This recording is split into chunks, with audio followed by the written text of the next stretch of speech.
Welcome to 7-Minute Disney Tips, where I try to succinctly, within 7 minutes, which I don't always do, as you may know if you've seen some of my other videos that have snuck over that 7-minute mark. I try to give you tips and tricks on enjoying a Disney World or Disneyland, Disney Cruise, some other things as well. Vacation, mostly Disney World. And so that brings me to today's topic, which is the number one tip. What's the one thing of the dozens of videos that I've made, the thousands of websites out there, the thousands of pages and books and everything else that's been written on planning trips and hacks and secrets and all those other types of things to make sure you enjoy your Disney World vacation, and hopefully some of my videos have helped with that as well. But if you're only going to watch one video, this should be it. And if you're only going to follow one tip, this should be it. I will warn you that many of you will not like it. So what is the one thing, right? What is the one thing that you can do to make your Disney World vacation? Again, it applies to Disneyland. Frankly, it applies to any amusement park. It applies to a lot of things where there's going to be crowds.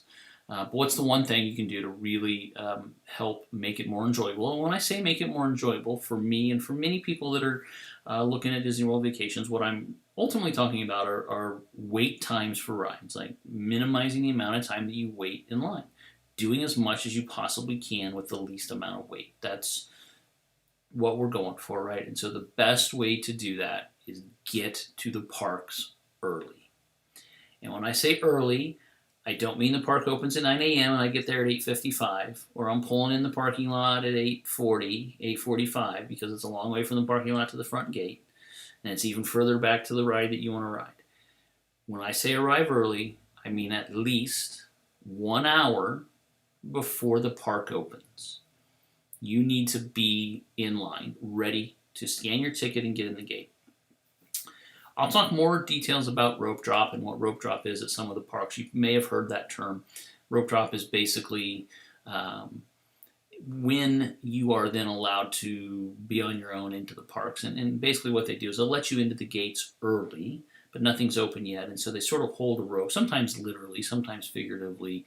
But in the early days, it was literally a rope they would hold, and the cast members would walk you to a certain point that they would then, at opening time, drop, and then people would hopefully not run, but they do. Still today, they do. It's embarrassing. Come on. You're adults. Stop. Like, you can walk fast, but don't run. It's ridiculous. You're being foolish. You've planned well. You don't need to run. But now you can walk to Space Mountain or Big Thunder Mountain or Peter Pan or Rock and Roller Coaster, whatever ride it is that's most important to you that you want to get to early in the morning, you can do that. So we'll talk more about rope drop, but you want to be there for that. You don't have to be first, right? You don't have to be the very first person line, but you want to be in that front group. And so when I say early, I mean early. At the absolute minimum is 30 minutes, and that's during a non-busy time, right? And maybe even an extra magic hour. They have extra magic hours in the morning. That means the park opens an hour early. If you're an on-site guest, take advantage of that. Be there an hour early, ahead of the hour early they're already opening for you. Whatever time you can get into the park, which hopefully is the first time anybody can get into the park, be there at least 30 minutes and probably more like 45 minutes to an hour, quite frankly.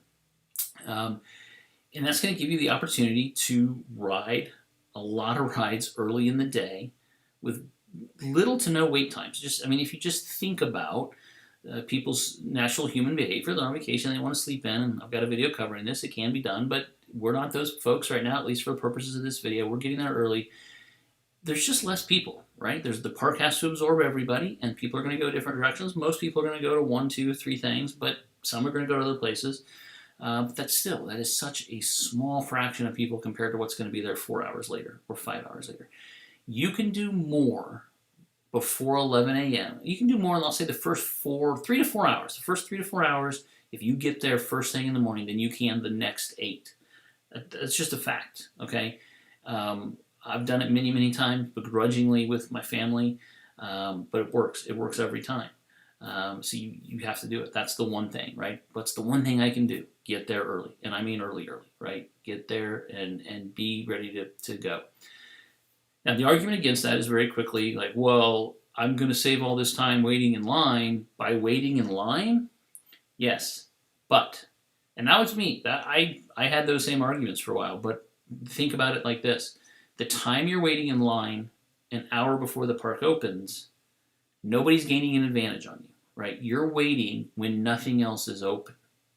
Okay, so by getting there early, you're taking advantage of getting all of your waiting done equal to everybody else, right? Rather than being even at the back of that super early pack is going to make 15-minute difference here, and then it's going to make 20 minutes on this ride, and now all of a sudden later riders are starting to come, and there's just a constant flow of people into the park the first half of the day, and every minute that goes by, those few people that are trickling into the park are getting ahead of you for the next ride.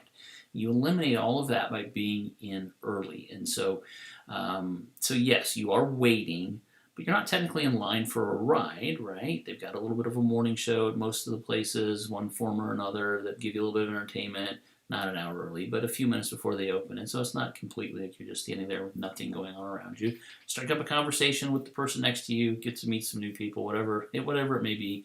Play heads up on your phone with the kids, bring some activities, bring snacks, whatever it is. Get there at least an hour early, and you will save more time than doing anything else, right? You have to do this in high peak crowd times. You need to do it in the summer, but anytime you do it, it's going to pay dividends. So kept this one under 7 minutes. So for now, I'll just say, remember, when you do it well, planning is part of the fun. Thanks for watching.